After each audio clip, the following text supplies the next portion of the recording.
¿Qué tal? Yo soy Michel Chaín y esto es lo de hoy en temas económicos. Y lo de hoy es literalmente una vuelta al pasado reciente.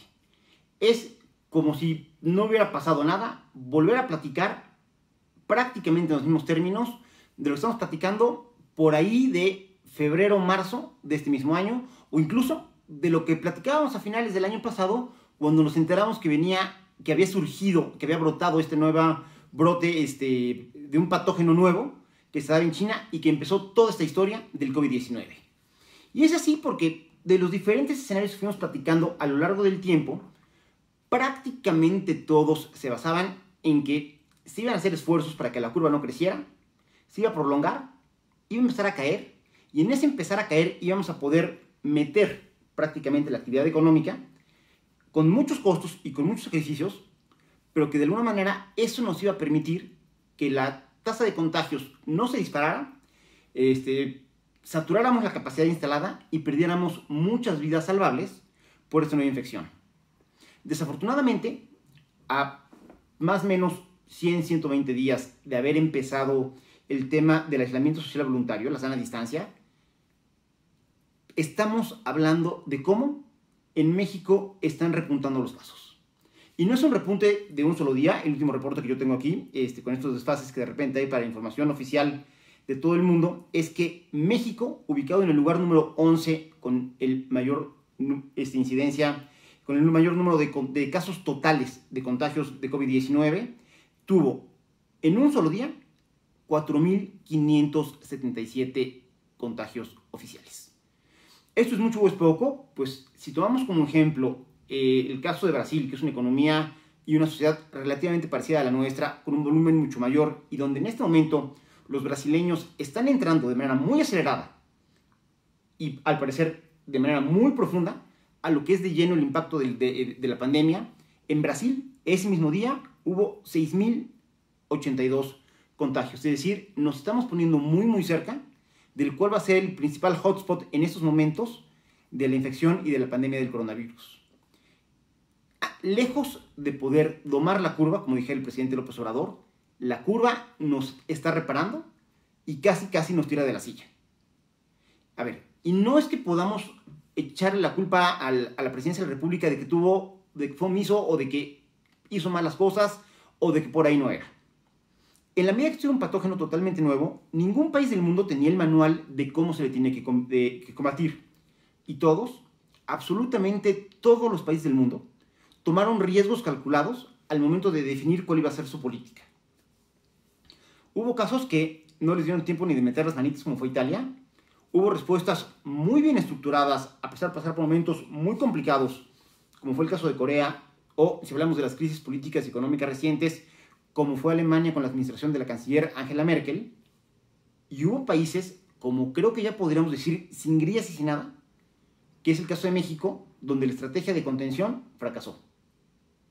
Fracasó, insisto, porque ya hay datos que nos están hablando de manera muy contundente de repuntes a ritmos muy importantes de la infección, porque incluso gobiernos totalmente afines al gobierno federal, como es el de Claudia Sheinbaum en la Ciudad de México, en los hechos, ya se salió a decir pruebas y más pruebas, que es precisamente lo que de manera ahora incomprensible quiere evitar el gobierno federal.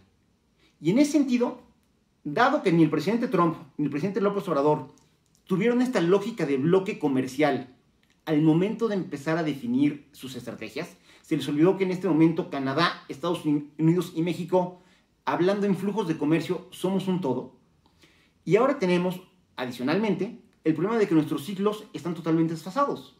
Que mientras Estados Unidos ya va de bajada en la curva y ya están hablando de abrir sectores aún mucho más amplios de la actividad económica norteamericana, en México seguimos subiendo, pero que dada la importancia de no desfasarnos de la actividad industrial en los Estados Unidos, ya estamos saliendo a las calles y ya estamos abriendo mucha de nuestra planta productiva, lo cual tampoco está mal. Tenemos una planta productiva que lleva semanas de no trabajar.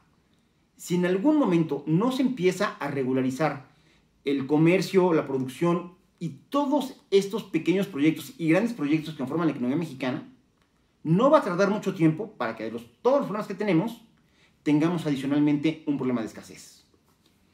Lo que sí preocupa, y preocupa porque trasciende lo que es epidemiológico, trasciende desde luego el sector salud, le pega lo económico, pero trasciende lo económico y literalmente nos está pegando de manera integral, es la poca capacidad de reacción que ha habido por parte de los gobiernos. Ha sido totalmente una falta de entendimiento, de profesionalismo, del ser un policy maker para hacer planteamientos complejos, contenidos, con perspectiva, con saber cuáles pueden ser las repercusiones, con programas alternativos en caso de que haya que contener algo. Y lo que hemos visto han sido una serie de ocurrencias, unas más absurdas que otras y unas más a destiempo que otra, donde lo mínimo que le podríamos exigir al gobierno federal, que es una respuesta contundente para poder entrar a este tema, no le estamos viendo, y donde eso se repercute de manera todavía más bizarra y quizá más profunda en los gobiernos estatales.